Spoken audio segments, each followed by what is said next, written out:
All right. Now, Marty, I have some important questions. I'm going to put you on the hot seat because we are going over the myths and the unpleasant truths about insurance. Yeah. I'm going to figure out why you're ripping us all off, you insurance agents. So, number one, what is, I'll give you an easy one. What is the one thing you hear about insurance, whether it's agents or just insurance companies in general, that just makes your skin crawl? What do they all get wrong? I will say, when we're sitting there looking at these neighborhood groups online or whatever the case is, and somebody posts out, hey, I'm looking for some insurance, which is a smart way to do it. Go out and reach out to your community and ask for help. But then the response is being, well, I'm paying this much. Well, I'm paying this much. Well, I'm paying this much. Or somebody comes to us and says, well, my friend says they're paying this much. Insurance is a shared risk. And so they have their opinions on certain things, how much their base might be.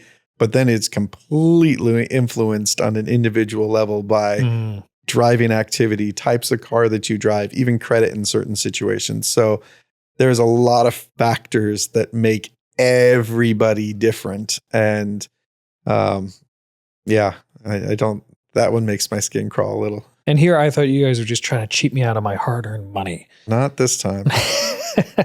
So, okay, insurance, we've talked about this a little bit. So it seems to me that insurance agents, they're kind of on the same level as lawyers for a lot of people. We're just on an instinctual level. They don't trust them. They don't like them. They don't want to ever have to be in a place where they have to talk to one because something bad might have just happened or they got to do something they don't want to. Why do you think insurance has this reputation? Do you think insurance as a whole has earned it? And if not, who are the bad actors that you think might be responsible for it? Yeah, Groundhog Day. Ned, whatever the guy's name was at the bottom of the stairs that he kept seeing. The insurance guy over and over. Yeah, thanks, man. That was a bad actor. But I would say overall, I never had that impression when I was younger because my grandpa was an insurance agent. And then my aunt and it's been a family business for years.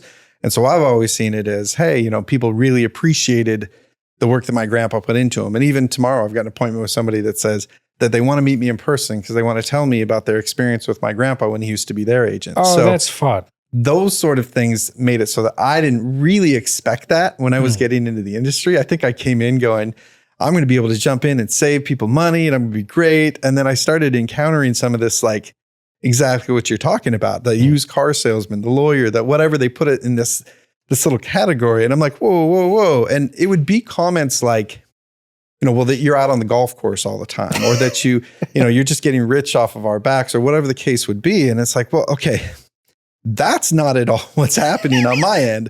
I'm the new one. And so, yeah, there are some that's what they get. And I do think that there's a level to specifically the older insurance agent that's been at it for a while, because you put the grind in and you're putting layers upon layers upon layers upon layers until you get to that point where you're now making a decent living. There's going to be certain people that aren't going to put in that effort anymore. And they're going to start saying, okay, well, I've done my time. Well, yeah, but you signed up your friends and family and said you'd be there for them. And so the idea of all of a sudden turning your back on them, I could see that leading to a bad reputation. I could see that not being favorable with some. Unfortunately, we get tied in with the companies as well. And the companies we represent, but as an independent, we're sitting there representing the customer and the company and trying to make sure it's a good fit. And so we don't want to put you two on a blind date and have it blow up in our face. We really want it to be something that you guys both end up well off together. So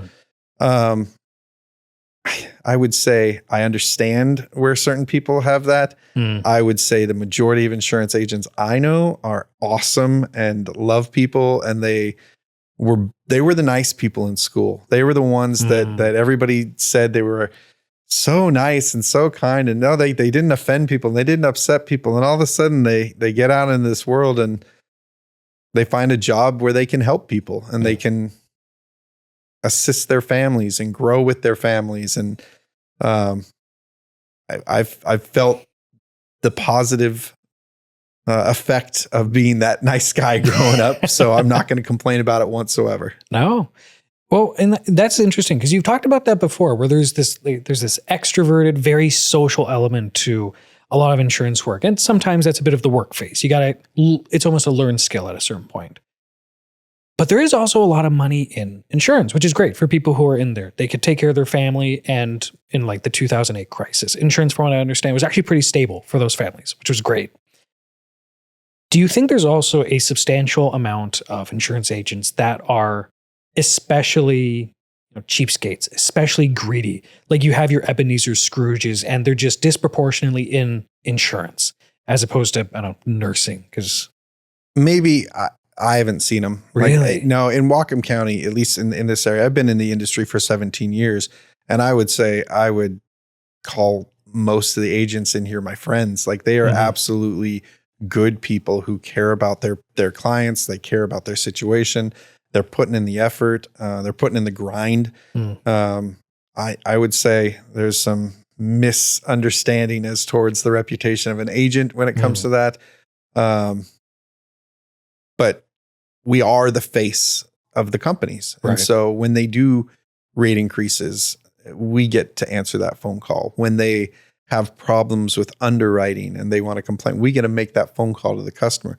When we're making a phone call to a customer, it's not often a pleasant situation. So I'm guessing certain people have me in their cell phone as, oh no, like it's not a great phone call to answer sometimes, but we do. And I say we, as in I would assume a good 70 to 80% of the agents locally, we care about our customers and we do care about their well-being. And I don't think we're the Ebenezer Scrooge. I think we're the nice guy. So the lawyer's different story though, of course. Maybe. I don't know. I've only met some nice lawyers too. So I'm sure there's stories that I'm glad I don't know.